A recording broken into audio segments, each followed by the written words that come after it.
খবর বিস্তারিত। এসএফআই সোনামুড়া অঞ্চল কমিটির উদ্যোগে সংবর্ধনা দেওয়া হয় 2013 সালের মাধ্যমিক ও উচ্চ মাধ্যমিকে প্রথম ও দ্বিতীয় বিভাগে উত্তীর্ণ 193 জন ছাত্রছাত্রীদের। সোনামুড়া টাউন হলে আয়োজিত এই অনুষ্ঠানে উদ্বোধক হিসেবে উপস্থিত ছিলেন মন্ত্রী শহীদ চৌধুরী, ছিলেন বিধায়ক শ্যামল চক্রবর্তীও।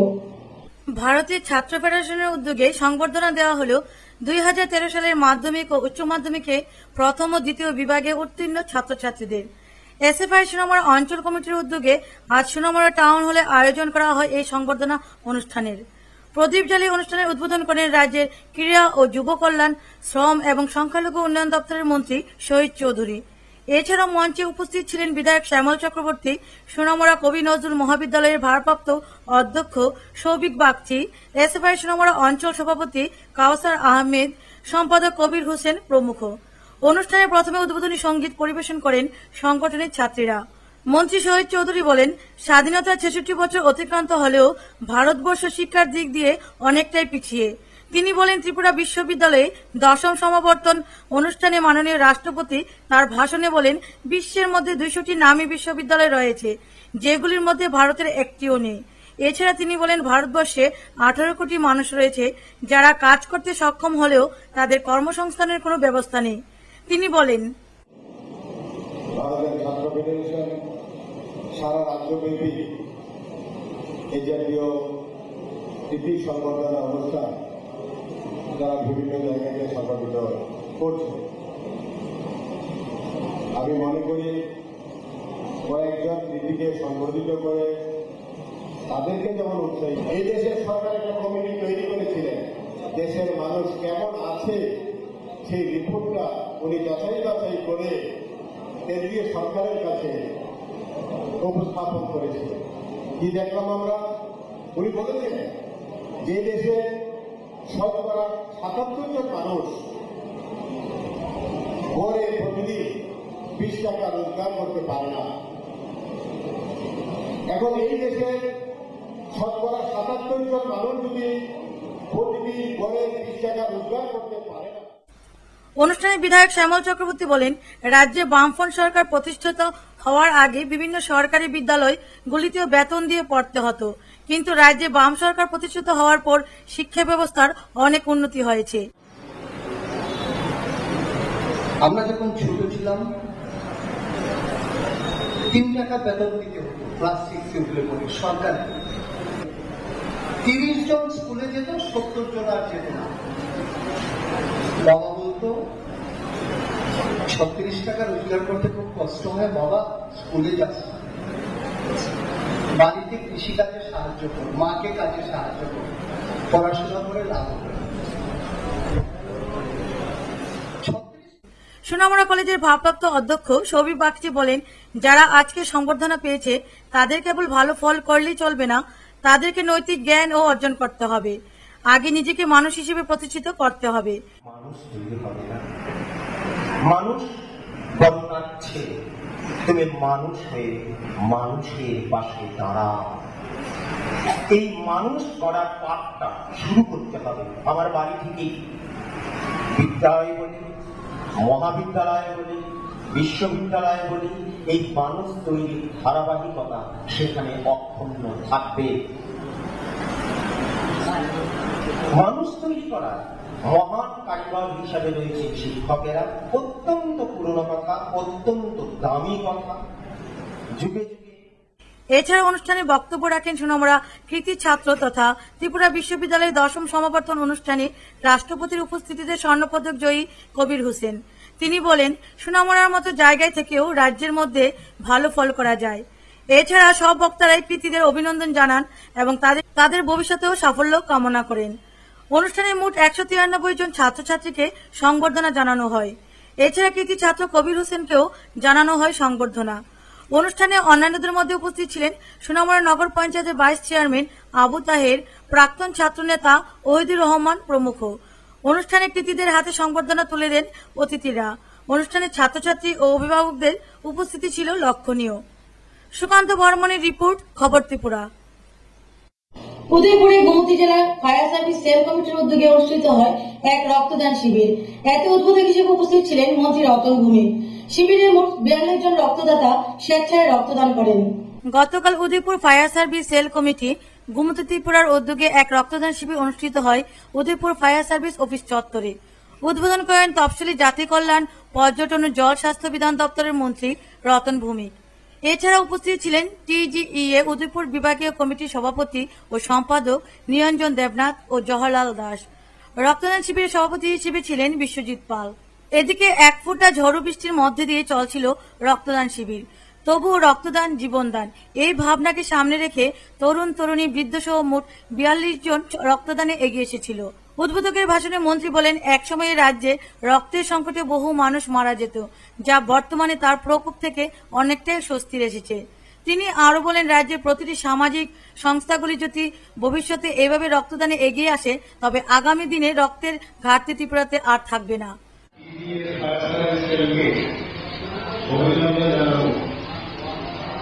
তাদের কর্মী সংখ্যা খুব বেশি না, তারপরেও মাঝে মধ্যে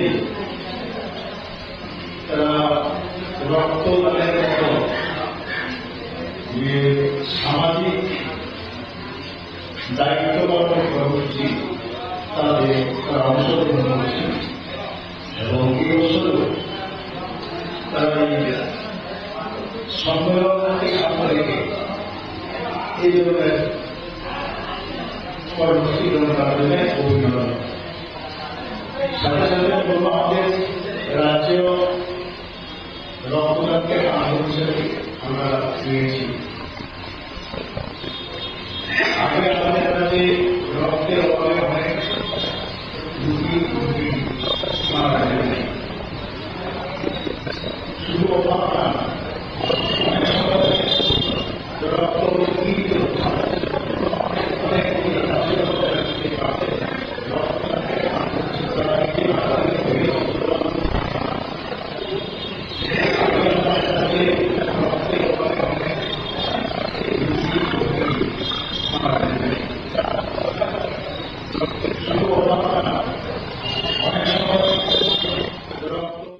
আমরা এখানে all Tripura government doctor association এবং অনেক স্বাস্থ্য সামাজিক সংস্থার উদ্যোগে মেগা বিশেষজ্ঞ স্বাস্থ্য শিবির এবং রক্তদান শিবির উদযাপন করছি এবং এখানে সমস্ত বিভাগেরই ডাক্তাররা আগরতলা থেকে এবং উদয়পুর থেকে আমরা আনার চেষ্টা করেছি এবং সবাই এসছে এবং সব বিভাগের রোগীদেরকে দেখানো হচ্ছে। এর মধ্যে বিশেষ করে আমরা যেগুলির উপরে জোর দিচ্ছি এগুলি হচ্ছে সোনোগ্রাফি করা। এগুলি প্রত্যন্ত অঞ্চলে মানুষের মধ্যে খুব কম ফেসিলিটি পাওয়া যায়। এর মধ্যে আজকে এই যে এখন পর্যন্ত 19 জন 20 জন হয়ে গেছে সোনোগ্রাফি। এর মধ্যে এই যে এই মহিলার পাথর পাওয়া গেছে এবং আলটিমেটলি অপারেশন করতে হবে এবং যদি না আসতাম কখনো ওনার হয়তো কখনো সোনোগ্রাফি করলো না হলে এবং মহিলা পেটে ব্যথায় অথবা অ্যাসিডিটিতে ভোগার পরে আলটিমেটলি অন্যান্য কিছুতে টান করতে পারতো। যেহেতু পাথর ধরা পড়েছে এবং বলার সাথে সাথে ওরা ওদেরকে বলা এরকম অনেক মতন আগামী বছরের আরো আমরা সুবিধা পাই। স্বাস্থ্য শিবির মেগা হেলথ ক্যাম্প, বড় মেগা হেলথ ক্যাম্প হয়েছে আছে। আমরা লোক সংখ্যালঘু সভা আমরা অনেক আমরা সুবিধা পাইছে। তৃতীয়বার আমরা উদয়পুর কিল্লা আরডি ব্লকের অন্তর্ভুক্ত নিত্যবাজার তথা সাউথ বরমুরার যে ভিলেজ কমিটি প্রচুর ওষুধ সংগ্রহ করতে পেরেছি, তার জন্য আমরা তাদেরকেও অভিনন্দন জানাচ্ছি। এই প্রত্যন্ত অঞ্চলে এই ধরনের স্বাস্থ্য শিবিরের যে প্রাসঙ্গিকতা কতটুকু আজকের ভিড় তাই প্রমাণ করে। যদিও এখানে স্বাস্থ্য উপকেন্দ্র রয়েছে এবং প্রতিনিয়ত রোগীরা চিকিৎসার সুযোগ পাচ্ছে, কিন্তু এই অত্যাধুনিক চিকিৎসার ব্যবস্থার সুযোগ পাওয়াটা তাদের কাছে একটা বিশেষ তাৎপর্যপূর্ণ বলে আমাদের মনে হচ্ছে। এখন উদয়পুর থেকে বাণীব্রত দত্তের রিপোর্ট, খবর ত্রিপুরা। রাজধানী প্রজ্ঞাপনী বিদ্যুৎ দপ্তরের আধিকারিকদের নিয়ে এক পর্যালোচনা সভা করেন দপ্তরের নবনিযুক্ত সিএমডি শ্যামল রায়। পর্যালোচনা সভায় উপস্থিত ছিলেন বিদ্যুৎ মন্ত্রী মানিক দেও। বিদ্যুৎ দপ্তরের নতুন সিএমডি পদে যোগ দিয়েই আজ প্রথম পর্যালোচনা সভায় বসেন সিএমডি শ্যামল রায়। প্রজ্ঞা ভবনে চলে এই পর্যালোচনা সভা। বিদ্যুৎ মন্ত্রী মানিক দের উপস্থিতিতে রাজ্যে বিদ্যুৎ ব্যবস্থার খুঁটিনাটির বিষয়বস্তুরও খোঁজ খবর নেন তিনি। রাজ্যের প্রায় সবকটি মহকুমা থেকে ডিজিএম, সিনিয়র ম্যানেজার সহ সকলের উপস্থিতিতে পর্যালোচনায় উঠে আসে বিদ্যুতের ঘাটতি সত্ত্বেও নিরবিচ্ছিন্ন পরিষেবা দিতে কি কি ব্যবস্থা নেওয়া হবে, বিদ্যুৎ অপচয়, হুক লাইন এসব বিষয়গুলো উঠে আসে। পাশাপাশি গ্রাহকদের কাছ থেকে সঠিক সময়ে বিদ্যুতের মাশুল আদায় করা। বিদ্যুৎ ব্যবস্থা যে আগামী দিনে আরো কঠোর হতে চলেছে নতুন সিএমডির আজ এই পর্যালোচনা থেকে স্পষ্ট। ব্যুরো রিপোর্ট, খবর ত্রিপুরা। আবারও চিটফান্ড বিরোধী অভিযানে নামলো আমবাসা মহকুমা প্রশাসন। অভিযানে নেমে প্রশাসন আমবাসার দুটি চিটফান্ড সংস্থার অফিসে তালা ঝুলিয়ে দেয়। আমবাসার দুইটি চিটফান্ডের দরজায় তালা ঝুলিয়ে দিয়েছে মহকুমা প্রশাসন। গতকাল মহকুমা প্রশাসনের কর্মচারীরা বেসিল ও সানপ্ল্যান্ট নামে দুই সংস্থার ভাড়া করা অফিস বন্ধ করে দিয়ে আসেন। আমবাসার ডিসিএম সুশান্ত দেববর্মা সংবাদ মাধ্যমকে জানান, জনৈক প্রদীপ শর্মার সুনির্দিষ্ট অভিযোগ আছে সানপ্ল্যান্টের বিরুদ্ধে। আমবাসা কলোনির বাসিন্দা প্রদীপ শর্মা, তিনি এমআইসি টাকা পাচ্ছেন না। লিখিত অভিযোগ পাওয়ার পর সংস্থার কাগজপত্র পরীক্ষা করা হয় 5 দিন আগে। শেষ অবধি দুই সংস্থার দরজা বন্ধ করে দেওয়া হয়, কারণ বেসিলের বিরুদ্ধে অভিযোগ আছে, তাদের সেবি বা আরবিআই এর অনুমোদন নেই। নাম প্রকাশে অনিচ্ছুক আমবাসার এক ব্যক্তি জানান, তিনি বেসিলে 9 লক্ষ টাকা জমা দিয়েছেন। 8 মাস আগে মেয়াদ শেষ হয়েছে, কিন্তু টাকা পাচ্ছেন না। এদিকে আমবাসার যে বিল্ডিং এ দুই অফিস অবস্থিত ছিল, সেই বিল্ডিং এর মালিক কয়েক মাস যাবৎ ভাড়া পাচ্ছেন না। বহু আমানতকারী বিপদে পড়েছেন, অনেকেই সর্বশান্ত হয়ে গেছে। এদিকে কমলপুরি বেসিলে যারা অর্থ জমা দিয়েছেন, তারা 1.5 বছর যাবৎ অর্থ ফেরত পাচ্ছেন না বলে অভিযোগ পাওয়া গেছে। 1.5 বছর আগে যাদের মেয়াদ শেষ হয়েছে, তাদের বলা হয় ব্যাংক অ্যাকাউন্ট খুলতে, তারপর বলা হয় টাকা দেওয়া হবে, তার অর্ধেক টাকা জমা দেবার নাম করে। এভাবে 1.5 বছর কেটে গেছে, এখনো এজেন্টরা বেপাত্তা। কোন এজেন্ট বাধ্য হয়ে নিজেদের পকেট থেকে আমানতকারীদের অর্থ ফেরত দিতে শুরু করেছেন। কমলপুরেও বহু আমানতকারী বিপদে পড়েছেন। কসমিক ও ইউনিপের বিরুদ্ধে মামলাও হয়েছে। ব্যুরো রিপোর্ট, খবর ত্রিপুরা। 12 বছরের এক শিশু কন্যাকে ধর্ষণের অভিযোগে খুরশেদ আলম নামে এক ব্যক্তিকে আটক করে বিশালগড় থানার পুলিশ। আদালত তাকে 14 দিনের পুলিশ রিমান্ডের নির্দেশ দেয়। বিশালগড় থানাধীন উত্তর চৈলাম গ্রাম পঞ্চায়েতের উত্তর মুড়া এলাকার 12 বছরের নাবালিকাকে গতকাল দুপুরে 1টায় উত্তর মুড়া বাড়ির পাশের পুকুরে স্নান করতে গিয়ে খুরশেদ মিয়া শিশু কন্যাটিকে জলে নির্যাতন করে। সেই বিষয়টাকে নিয়ে গতকাল সকালে শিশুর কন্যার মা ও আনোয়ারা বেগম বিশালগড় থানায় কেস দিতে গেলে মেয়েটির মা আনোয়ারা বেগমকে বিশালগড় থানার ওসি দিব্যেন্দু রায় হুমকি দেয় এবং মেয়ের কাকুকে হুমকি দেয় থানায় পুড়ে দেবে বলে। অসহায় অবস্থায় আনোয়ারা বেগমকে বিশালগড় থানার ওসি নিজে বলেছেন, কি লিখতে হবে তাহলেই রাখবেন। মোটা অঙ্কের পয়সা পেয়ে কেস থেকে হালকা করেছেন, এমনকি গতকাল মেয়েটিকে মেডিকেল রিপোর্ট পর্যন্ত করেননি। বিশালগড় থানার ওসি সাহেব জোট শাসনের রাজ্যের মুখ্যমন্ত্রী পিজি ছিলেন, সেই মুখ্যমন্ত্রীর নাম বাড়িয়ে চলেছে। এই ঘটনার পর বিশালগড় থানায় ওসি এহেন কাণ্ডে ছি রব উঠছে। অভিযুক্ত খুরশেদকে আদালতে তোলা হলে আদালত তাকে 14 দিনের জেল হেফাজতে থাকার নির্দেশ দেয়।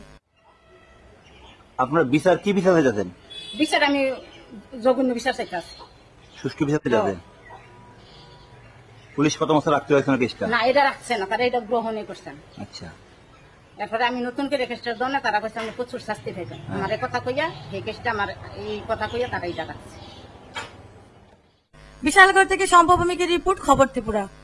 উদয়পুর ডেকোরেটর সিআইটি ও 3য় বিভাগীয় সম্মেলন অনুষ্ঠিত হয় উদয়পুর টাউন হলে। এতে উপস্থিত ছিলেন সিআইটি উদয়পুর বিভাগীয় সম্পাদক স্বপন দেব, ছিলেন অন্যান্য নেতৃত্বরাও।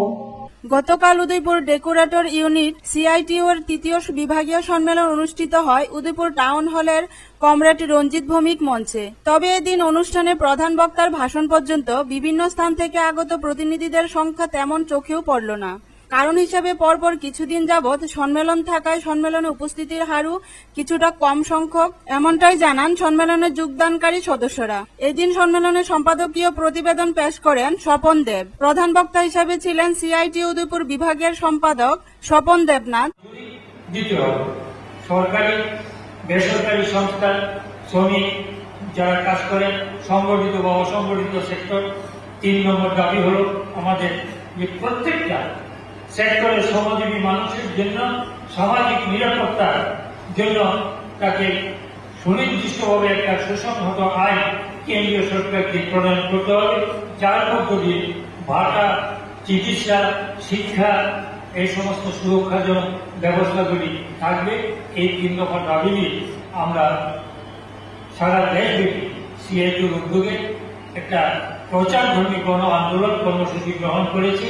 এইগুলি নিয়ে অন্যান্যদের মধ্যে ছিলেন পার্টির শহর মধ্যাঞ্চল কমিটির সহ সম্পাদক শঙ্কর দাস ও সভাপতি মণ্ডলীর সদস্যরা। পরিচালনায় ছিলেন মানিক দাস ও আশিস সাহা। জানা গেছে 2013 সালে মোট 177 জন সভ্যপদ গ্রহণ করেছিল এবং মোট আয় হয় 57,240 টাকা এবং ব্যয় হয় 47,715 টাকা। এছাড়াও বর্তমানে অবশিষ্ট রয়েছে 9,525 টাকা। বক্তব্যে বক্তারা সংগঠনের সদস্যরা যাতে নিজেদের ব্যক্তিগত কাজের পাশাপাশি নানাভাবে সংগঠনকে শুরু করার আহ্বান জানান। প্রকৃতির সাথে লড়াইতে যে মানুষগুলো বিপর্যস্ত তাদের পাশে দাঁড়ানো একজন মানুষ হিসেবে আমাদের দায়িত্ব কর্তব্য। তাই আমরা আমাদের পার্টি ভারতের কমিউনিস্ট পার্টি মার্কসবাদীর পক্ষ থেকে উত্তরাখণ্ডের বিপর্যস্ত মানুষের পাশে দাঁড়ানোর জন্য মানুষের কাছ থেকে ত্রাণ সংগ্রহ করে তাদের পাশে দাঁড়ানোর অঙ্গীকার নিয়েছি। আমাদের পার্টির কেন্দ্রীয় কমিটির সেই সিদ্ধান্ত মোতাবেক আমরা আজকে উদয়পুরে চকবাজারে আমরা বিভিন্ন ব্যবসায়ী মহল থেকে উদয়পুরবাসীর কাছ থেকে আমরা ত্রাণ সংগ্রহে চালু কালেকশনের মাধ্যমে আমরা সেই কাজটা করছি। সম্মেলনের শেষে 25 জনের নতুন কমিটি গঠিত হয়। উদয়পুর থেকে বাণীব্রত দত্তের রিপোর্ট, খবর ত্রিপুরা। সোনামুড়া থানায় পুলিশ রিমান্ডে থাকা এক চুরির আসামি পালিয়ে যায় পুলিশের হাত থেকে। অবশেষে সন্ধ্যায় এনসিনগর সীমান্ত থেকে তাকে গ্রেফতার করে পুলিশ। মিঠুনি মিয়া নামে ওই আসামি দাগি বলে জানায় পুলিশ। হাসপাতাল থেকে পালালো পুলিশ রিমান্ডে থাকা এক আসামি। ঘটনা সোনামুড়া গ্রামীণ হাসপাতালে। ঘটনার বিবরণী জানা যায়, গত 2 জুলাই সোনামুড়া তামসাবাড়ির মিঠুন মিয়া চুরির মামলায় গ্রেপ্তার করে সোনামুড়া থানার পুলিশ। তাকে আদালতে তোলা হলে আদালত তাকে 3 দিনের পুলিশ রিমান্ডে পাঠায়। পুলিশ রিমান্ডে থাকা অবস্থায় সে অসুস্থতা বোধ করলে গতকাল ভোরে পুলিশ তাকে সোনামুড়া গ্রামীণ হাসপাতালে নিয়ে যায়। সেখানে সে প্রাকৃতিক কাজের কথা বলে শৌচালয়ে যায় এবং সেখান থেকে পুলিশকে ফাঁকি দিয়ে সে পালিয়ে যায়। সোনামুড়া থানার পুলিশ এ ব্যাপারে একটি মামলাও নিয়েছে। পুলিশ জানায় সে আগেও বহুবার বিভিন্ন মামলায় দাগি আসামি। সোনামুড়া থানার ওসি জানান, পলাতক মিঠুন মিয়াকে ধরতে জোর তল্লাশি চালাচ্ছে পুলিশ। অবশেষে সন্ধ্যায় সোনামুড়া এনসিনগর সীমান্ত থেকে তাকে আটক করে পুলিশ। তার বিরুদ্ধে চুরি ও পুলিশি হেফাজত থেকে পালানো 2টি মামলায় একসাথে চলবে বলে জানা যায় পুলিশ সূত্রে। গতকালকে চুরির কেসে পুলিশ রিমান্ডের আসামি মিঠুন মিয়া সে অসুস্থতা বোধ করাতে তাকে সোনামুড়া হাসপাতালে ভর্তি করা হয়। রাত্র অনুমান 4:20 নাগাদ সে লেট্রিনে যাবে এ কথা বলে লেট্রিনে ঢুকে পরবর্তী সময় সে লেট্রিন দিয়ে পালিয়ে যায়। এখন এই ব্যাপারে ওর বিরুদ্ধে আমরা একটা মামলা নিয়েছি। আর আমাদের অফিসার স্টাফ ওরা বাইরে আছে। অ্যারেস্ট হয়েছে 2 তারিখে। কালকে আমরা কোর্টে ফরওয়ার্ড করছি এবং 3 দিনের পুলিশ রিমান্ড আমরা পেয়েছিলাম। তো সে বিকালবেলা অসুস্থতা বোধ করাতে তাকে সোনামুড়া হাসপাতালে পাঠানো হয়। ব্যুরো রিপোর্ট, খবর ত্রিপুরা। মেঘালয় থেকে আসা বিলিতি মদ বোঝাই গাড়ি আটক করল পুলিশ। রাজধানীর বাদারঘাট নবদিগন্ত ক্লাবের সামনে তল্লাশি চালিয়ে পুলিশ 85 কার্টন বিলিতি মদ উদ্ধার করে। আটক করা হয় গাড়ির চালককেও। আবার প্রচুর পরিমাণে বিলিতি মদ আটক করল রাজধানীর পুলিশ। ঘটনা রাজধানীর আমতলীর নবদিগন্ত ক্লাবের সামনে। ঘটনার বিবরণী জানা যায়, 85 কার্টন বিলিতি মদ বোঝাই একটি গাড়ি মেঘালয় থেকে আগরতলার খয়েরপুর বাইপাস দিয়ে আমতলী হয়ে বাদারঘাটে আসলে বাদারঘাট নবদিগন্ত ক্লাবের সামনে পুলিশ আটক করে গাড়িটিকে। গাড়িটিতে তল্লাশি চালিয়ে পুলিশ 85 কার্টন বিলিতি মদ উদ্ধার করে। আটক করা হয় গাড়ির চালক উজ্জ্বল দেবনাথকে।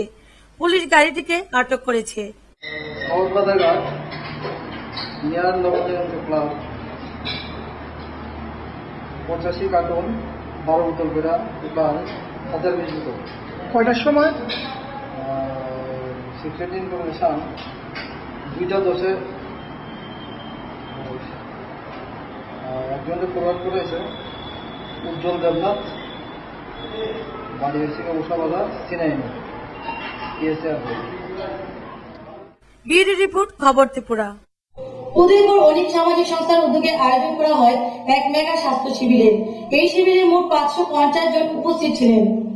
আজ কিল্লা ব্লকের অন্তর্গত দেবতামোড়া উচ্চ মাধ্যমিক বিদ্যালয়ে অনেক সামাজিক সংস্থা ও অল ত্রিপুরা গভর্নমেন্ট ডক্টর অ্যাসোসিয়েশনের উদ্যোগে মেগা বিশেষজ্ঞ স্বাস্থ্য শিবির অনুষ্ঠিত হয়।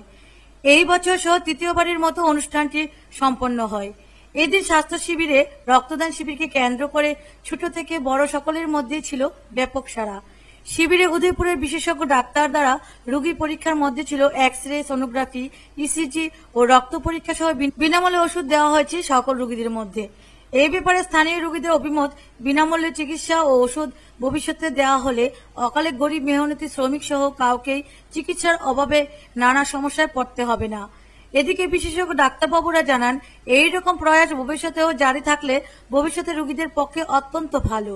অনেক সামাজিক সংস্থার সভাপতি মধুসূদন মোদক জানান, এই ধরনের প্রয়াস বিগত বছরগুলির পাশাপাশি আগামী দিনেও নানা ধরনের স্বেচ্ছামূলক কাজকর্মে অবশ্যই নিয়োজিত থাকবে। এই দিন স্বাস্থ্য শিবিরে প্রায় 550 অধিক লোক অংশ নেয়। শিবিরে উপস্থিত ছিলেন ডক্টর সুজিত দে, ডক্টর দেবাশিস পাল, অনেক সামাজিক সংস্থার সম্পাদক নিমুলাল বণিক এবং রাজ্যের বিশিষ্ট চিত্রশিল্পী অমিয় দে সহ অন্যান্যরা। উদয়পুর থেকে বাণীব্রত দত্তের রিপোর্ট, খবর ত্রিপুরা। সারা ভারত গণতান্ত্রিক নারী সমিতির প্রথম রবীন্দ্রনগর অঞ্চল সম্মেলন অনুষ্ঠিত হয় রবীন্দ্রনগর দ্বাদশ বিদ্যালয়ে। সম্মেলনে মোট 102 জন প্রতিনিধি উপস্থিত ছিলেন। সারা ভারত গণতান্ত্রিক নারী সমিতির প্রথম রবীন্দ্রনগর অঞ্চল সম্মেলন অনুষ্ঠিত হয় আজ। রবীন্দ্রনগর দ্বাদশ বিদ্যালয়ে অনুষ্ঠিত হয় এই সম্মেলন। সম্মেলনের প্রথমে সংগঠনের পতাকা উত্তোলন ও শহীদ বেদিতে মাল্যদান করেন উপস্থিত নারী নেত্রী ও সংগঠনের নেতৃত্বরা। সম্মেলনে উপস্থিত ছিলেন সারা ভারত গণতান্ত্রিক নারী সমিতির রাজ্য কমিটির সদস্যা কমলা মজুমদার, সংগঠনের সুনামুরা বিভাগীয় সম্পাদিকা জেসমিন সুলতানা, বিভাগীয় সভানেত্রী অরুণ প্রভা বক্সি, রবীন্দ্রনগর অঞ্চল সম্পাদিকা পারুল মজুমদার, ডিওয়াইএফআই বিভাগীয় সদস্য শহীদুল ইসলাম, এসএফআই সুনামুরা বিভাগীয় সভাপতি নাসির উদ্দিন, ত্রিপুরা মোটর শ্রমিক ইউনিয়নের বিভাগীয় সদস্য শিবলাল সাহা প্রমুখ। সম্মেলনে বক্তারা ভারতবর্ষের নারী নির্যাতন বন্ধ এবং নারীদের অধিকার রক্ষারও ডাক দেন। বিভাগীয় সম্পাদিকা জেসমিন সুলতানা বলেন, আমাদের মূলত নারীদের যে অর্জিত অধিকার ত্রিপুরা রাজ্যে সুরক্ষিত, এমন সে অর্জিত অধিকারকে আমাদের সুরক্ষা করা, তার জন্য সারা দেশের মধ্যে নারীদের যে উপর যে অর্থনৈতিক ক্ষেত্রে এছাড়া সামাজিক ক্ষেত্রে আমরা দেখছি যে আক্রমণ, সেই আক্রমণের যে অবস্থানটা, সেই অবস্থানটা আমরা সারা রাজ্যের নারীদের মধ্যে ইউনিট স্তর থেকে ইউনিট সম্মেলনে আমাদের মাইক, তারপরে সাজসজ্জা, প্রচার, টোটাল চিঠির মাধ্যমে টোটাল মেম্বারশিপকে আমরা সেখানে চিঠিপত্র দিয়ে সম্মেলনে আনার যে মানে প্রস্তাব, আমরা সিদ্ধান্ত আমরা গ্রহণ করি। এছাড়া অঞ্চল সম্মেলনগুলির মধ্য দিয়েও সম্মেলনে যারা সুনির্দিষ্ট ডেলিগেট হবেন শুধু তাদের মধ্যেই আমাদের মানে সাংগঠনিক আন্দোলন কর্মসূচিটা সীমাবদ্ধ না, জমায়েতের মধ্য দিয়ে আরো বিশাল অংশের যে সভ্যপথ আমাদের যারা সম্মেলনের হলে আসতে পারবেন না তাদের কাছে আমাদের বক্তব্যটা নিয়ে যাওয়া, সারা দেশের যে অবস্থান, পাশাপাশি রাজ্যে বামফ্রন্ট সরকারের রাজত্বে নারীদের যে নিরাপত্তা, কর্মসূচিতে অংশগ্রহণ, শিক্ষা, অর্থনৈতিক ক্ষেত্রে নারীদের। সম্মেলনে মোট 102 জন প্রতিনিধি উপস্থিত ছিলেন। সম্মেলন শেষে 21 জনের একটি অঞ্চল কমিটি গঠন করা হয়। সুকান্ত বর্মনের রিপোর্ট, খবর ত্রিপুরা।